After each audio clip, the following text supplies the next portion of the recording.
Now, it's another biblical feast that was inaugurated in biblical times, but not by Moses, but it came with the time of Queen Esther and Mordecai.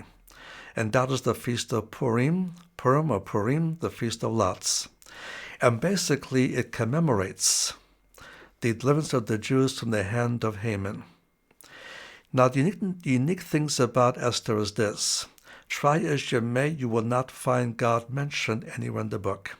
The closest the book comes to any reference to God, by the way, is when Mordecai says to Esther, if you don't help us, help will come from another place.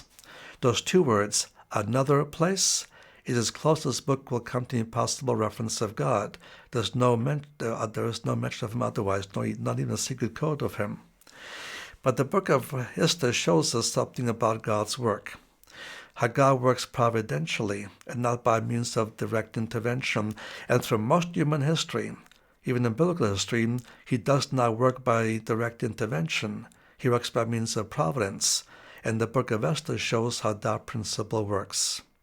So the book of Esther, you have in essence, in chapter 3, a new enemy of Israel, Haman.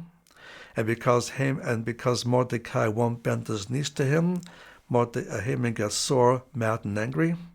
He's so angry, he doesn't just merely want to kill Mordecai, he wants to kill all the people of Mordecai, and that's the Jewish people. But his threat is not merely local.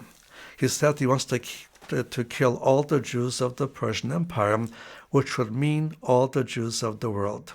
Because at that point of Jewish history, the whole world Jewish population lived within the confines of the Persian Empire. So if he can succeed in destroying all the Jews of the empire, this is succeed in destroying all the Jews of the world.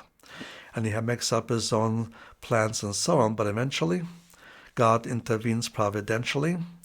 His plot is discovered. He himself is hanged on gallows he had prepared for Mordecai, and a new edict is issued allowing the Jews to take up weapons to defend themselves, and so the attempt to destroy the Jews fails.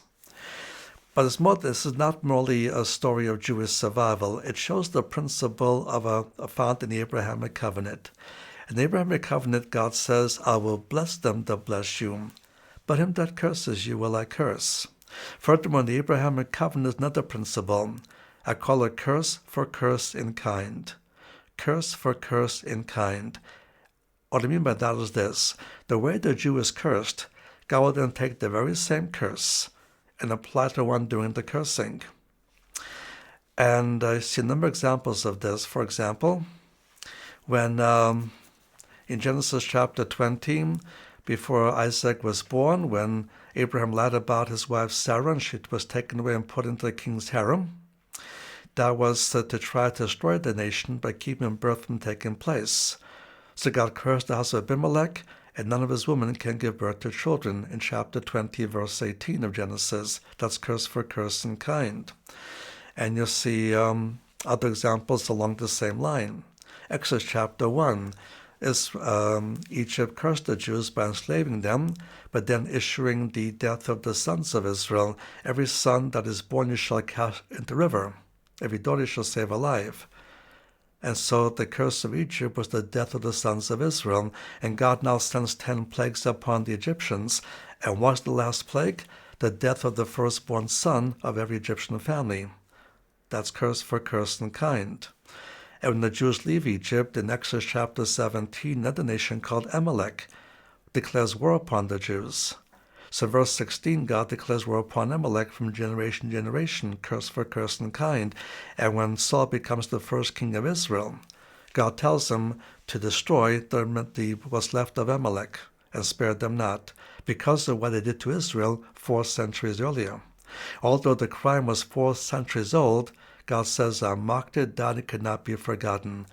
Outworking of the cursing facet of the Abrahamic covenant is curse for curse in kind.